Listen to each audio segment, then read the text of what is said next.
నల్గొండ మాజీ శాసనసభ్యులు కంచర్ల భూపాల్రెడ్డి ఏఎంఆర్పీ కాలువ ద్వారా నల్గొండ నియోజకవర్గానికి చెందిన కనగల్, తిప్పర్తి, నల్గొండ, మాడుగులపల్లి మండలాలకు చెందిన D25, D37, D39, D40 కాలువలకు సాగునీరు వెంటనే విడుదల చేయాలని నల్గొండ జిల్లా కలెక్టర్ కార్యాలయంలో కలెక్టర్ని కలిసి వినతి పత్రం సమర్పించారు.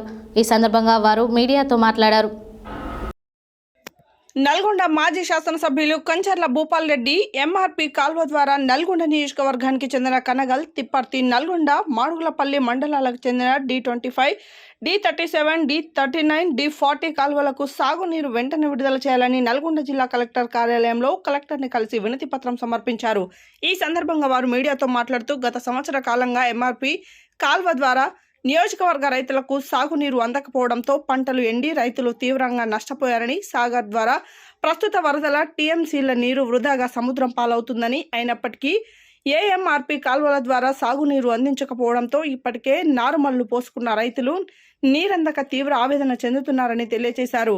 సీజన్కు ముందే పంపు రిపేర్ చేయవలసి ఉన్న ప్రభుత్వ నిర్లక్ష్యంతో, అధికారులు అలసత్వంతో తీవ్ర జాప్యం చేసి ఆగస్టు మాసం వరకు కూడా నిర్వహించలేకపోయారని, జిల్లాకు చెందిన మంత్రులు చోద్యం చూస్తున్నారని, స్థానిక మంత్రి విదేశాలలో కాలం గడుపుతూ మాటలతో కోటలు కడుతున్నారు కానీ చేతలు గడప దాటం లేదని తీవ్రంగా విమర్శించారు. ఇప్పటికైనా ప్రభుత్వం తక్షణమే ఏఎంఆర్పీ కాల్వకు నీటిని పూర్తి స్థాయిలో విడుదల చేయాలని, లేకుంటే తాము రైతులతో కలిసి ఆందోళనలు చేస్తామని ప్రభుత్వాన్ని హెచ్చరించారు. అదేవిధంగా తమ పార్టీ హయాంలోనే ట్రయల్ రన్ నిర్వహించిన బ్రాహ్మణ వెల్లెంల ప్రాజెక్టు కూడా నీటిని విడుదల చేసి అక్కడ చెరువులు నింపాలని కోరారు. వినతి పత్రం సమర్పించిన వారిలో సీనియర్ నాయకులు బక్క పిచ్చయ్య, మాజీ మున్సిపల్ చైర్మన్ మందడి సైదిరెడ్డి, మాజీ ఎంపీపీలు కరీం పాషా, నారబోయిన భిక్షం, బొజ్జ వెంకన్న, మాజీ జెడ్పీటీసీలు యాదగిరి, తుమ్మల లింగస్వామి, మున్సిపల్ కోఆప్షన్ సభ్యులు Konduru Satyanarayana, Jamal Khadri, Edavalli single window chairman Doti Srinivas, పట్టణ పార్టీ అధ్యక్షులు భువనగిరి దేవేందర్, దేప వెంకటరెడ్డి, ఐతగోని యాదయ్య, మెరుగు గోపి, కందుల లక్ష్మయ్య, తవిటి కృష్ణ, సింగం మల్లేష్, బడపుల శంకర్, మెండు మణిపాల్ రెడ్డి, ఊట్కూరు సందీప్ రెడ్డి, తగుల శ్రీను, కొత్తపల్లి పిచ్చయ్య తదితరులు పాల్గొన్నారు.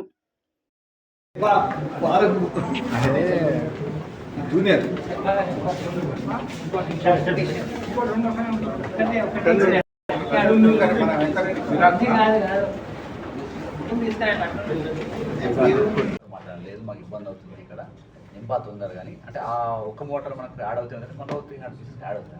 ఇప్పుడు 3 మోటార్లతో కూడా కంటిన్యూగా ఫుల్ ఫ్రెడ్జ్ వదిలితే మనకు సరిపోతాయి. చేస్తాం అది ప్లాన్ చేసుకుంటాం. కూడా 3 తోడు కొద్దిగా ఏంటంటే ఎక్కడైతే నీళ్ళున్నా అక్కడ కొద్దిగా తగ్గించుకుంటూ ముందు ఫస్ట్ వస్తే అయిపోతుంది. అట్లా రెండోది తర్వాత పానగాల రిజర్వాయర్ కూడా నింపుకోవాలి నీళ్ళు. అక్కడ కూడా అసలు యాక్చువల్ ఏంటంటే ఎండాకాలంలో మనం నింపుకుంటే అయిపోయింది.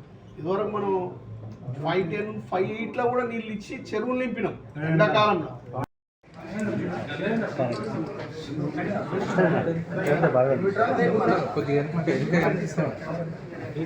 కంప్లీట్గా వాటర్ లైట్గా వదిలి దాంతో స్టాప్ అసలు పిండి పోతలేదు వాటర్. ఇంకోటి ఏంటంటే అసలు ఇప్పటికే ఎప్పుడు వదలాలి, ఎప్పుడో చెల్లు నింపాలి. నింపకపోయేసరికి దాంట్లో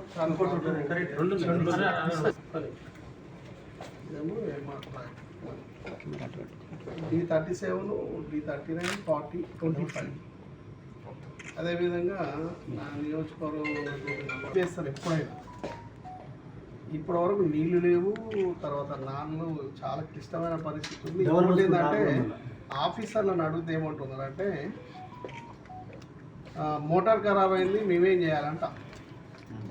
అదే మోటార్ ఖరాబ్ అయిందంటే మీరు ముందే రిపేర్ చేసుకొని చూసుకొని ప్రాబ్లం సాల్వ్ చేసుకోవాలి కదా. అందులో ఇంకోటి ఏంటంటే హైదరాబాదు కృష్ణా నీళ్ళు, తర్వాత హైదరాబాద్ డ్రింకింగ్ వాటర్ అంతా కూడా అదే కదా. మరి మీరు అంతా నెగ్లెక్ట్ ఉంటే ఎట్లా అని మీరు క్వశ్చన్ చేస్తే అయితే చూస్తామని సమాధానం అనేది గట్టిగా లేదు. అదొకటి ప్రాబ్లం.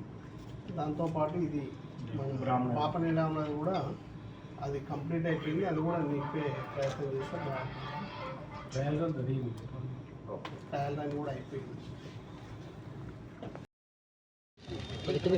ఓకేనా? D37, అదేవిధంగా D39, D40, D25 సంబంధించినటువంటి కాలువలను కూడా మరి నీళ్ళు వదలాలని, మరి అదేవిధంగా నల్గొండ నియోజకవర్గంలో ఉన్నటువంటి చెర్లన్నీ కూడా నింపాలని మరి ఈరోజు కలెక్టర్ గారికి రిప్రజెంటేషన్ ఇవ్వడం జరిగింది. అసలు ఈ పరిస్థితే ఉండొద్దు, ఈ పరిస్థితే రావద్దు. గతంలో అక్కడెక్కడో శ్రీశైలంలో వర్షం పడి శ్రీశైలానికి నీళ్ళు వస్తున్నాయి అంటే ఇక్కడ మొత్తం అన్నీ కూడా తగు జాగ్రత్తలు తీసుకొని చెర్లు, కుంటలు, మరి వాగులు, వంకలు అన్నీ కూడా సర్దిద్దుకొని అన్నిట్లలో నీళ్లు నింపుకున్నటువంటి పరిస్థితి ఉండే. మరి ఇలా నాగార్జున శ్రీశైలం నిండి శ్రీశైలం గేట్లన్నీ తెరిచిన తర్వాత సాగర్ నిండి సాగర్ గేట్లన్నీ తెరిచిన తర్వాత దగ్గర 120 టీఎంసీల నీళ్లు సముద్రం పాలు అయిన తర్వాత ఇప్పటి వరకు కూడా మరి చెరువులు నింపాలనే ఆలోచన ఇంకా లేదు. మరి రైతులేమో ఇక్కడ వర్షాలు పడకపోయినా కృష్ణానది పైన నీళ్ళు వస్తే, శ్రీశైలం సాగర్ నీళ్ళు వస్తే మా కాలువల నీళ్ళు వస్తాయి, మా పంట పొలాలన్నీ వాడతాయని వాళ్ళు మరి ధాన్యం మరి వాళ్ళందరూ కూడా వేసుకోవడం జరిగింది. మరి నారుమల్లు వేసుకోవడం జరిగింది. ఇలా నారుమల్లు నాటేసుకుందామంటే నీళ్లు లేదు.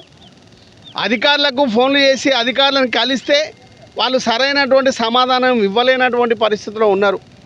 లాస్ట్ తుదక అధికారులు చెప్పే సమాధానం ఏంటంటే D37కి నీళ్ళు వస్తలేవు, D40, 39కు నీళ్ళు వస్తలేవు, D25కి నీళ్ళు వస్తలేవు అని అడిగితే వాళ్ళు లాస్ట్కు మరి చల్లటి కబురు ఏంటంటే మోటారు పనిచేస్తలేదు, మోటారు ఖరాబ్ అయిందని చెప్తున్నారు.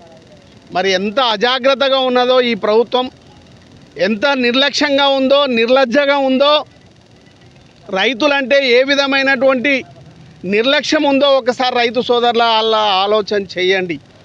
10 సంవత్సరాలు టీఆర్ఎస్ ప్రభుత్వం కేసీఆర్ గారి నాయకత్వంలో జిల్లాలో ఉన్నటువంటి జిల్లా మినిస్టర్గా ఉన్నటువంటి జగదీశ్వర్ రెడ్డి నాయకత్వంలో జిల్లాలో ఉన్నటువంటి ఎమ్మెల్యేలు అందరూ కూడా ఎప్పటికప్పుడు వాకప్ చేసుకుంటూ ఎప్పటికప్పుడు అధికారులను కదిలిస్తూ జిల్లాలో ఉన్నటువంటి కలెక్టర్ను కూడా అప్పుడు మరి వెంటబడి మరి ఎక్కడికక్కడ కాలువల ద్వారా చెర్లు నింపుకున్నటువంటి పరిస్థితి మీ దృష్టికి తీసుకొస్తా ఉన్నాం. మరి ఇవాళ ఆ పరిస్థితి లేదు. ఎందుకంటే ఇవాళ ఎమ్మెల్యేల కాడికి వచ్చినప్పుడు ఏ ఎమ్మెల్యే కాంట్రాక్టర్లే అయిపోయిండ్రు కానీ ఒక్క ఎమ్మెల్యే కూడా ఇవాళ వ్యవసాయం చేసే పరిస్థితి లేదు. వ్యవసాయ కుటుంబం నుంచి వచ్చిన వాళ్ళు కాదు. జానారెడ్డి ఉంటే జానారెడ్డి ఇద్దరు కొడుకులు హైదరాబాదులోనే ఉంటారు. ఉత్తమ్ కుమార్ రెడ్డి ఉంటే ఉత్తమ్ కుమార్ రెడ్డి ఆయన మిస్సెస్ ఇద్దరు హైదరాబాదులోనే ఉంటారు. మరి కోమటిరెడ్డి వెంకరెడ్డి జిల్లా మంత్రి అని చెప్పుకుంటాడు, ఆయన తమ్ముడు ఏదో సాధిస్తామని చెప్తారు, వాళ్ళిద్దరు హైదరాబాదులోనే ఉంటారు. మరి నీళ్ళు వీళ్ళ గురించి, వ్యవసాయం గురించి, రైతు కష్టాల గురించి, రైతుకి ఏ టైంలో నీళ్ళు వదలాలి, ఏ టైంలో నీళ్ళు రావాలి, ఏ టైంలో నీళ్ళు వదిలితే పంటలు పండుతాయనే ఆలోచన వాళ్ళకి ఎందుకు ఉంటుంది? రైతుల అవసరాలు తీర్చి అమెరికాలో ఉన్నటువంటి గల్లీలలో తిరుగుతున్నటువంటి పరిస్థితి, అమెరికాకు పోయినంతకేం ఉపయోగం అయింది లేదు. కనీసం ఇక్కడ ఉండన్నా ఇక్కడ ఎవరికి అవడానికి ప్రయత్నం చేస్తే బాగుంటుంది. కానీ అవి తీర్చకుండా నల్గొండ జిల్లాలో నల్గొండ నియోజకవర్గంలో ఉన్నటువంటి ప్రజలకు ఏ విధంగా నష్టం జరగాలి, ఏ విధంగా ఇబ్బంది జరగాలి, పానగల్లో ఉన్నటువంటి ఇప్పుడు నీళ్ళు ఇస్తే, ఇప్పుడు కరెంటు సక్రమంగా ఇస్తే పంటలు వండుతాయి, పంటలు వండితే రేపు పంటలు కొనాల్సి వస్తుందని ఆలోచన చేసి మరి కరెంట్ ఇవ్వడం లేదు, నీళ్ళు ఇవ్వడం లేదు, మరి రైతుల పంట పొలం చేస్తా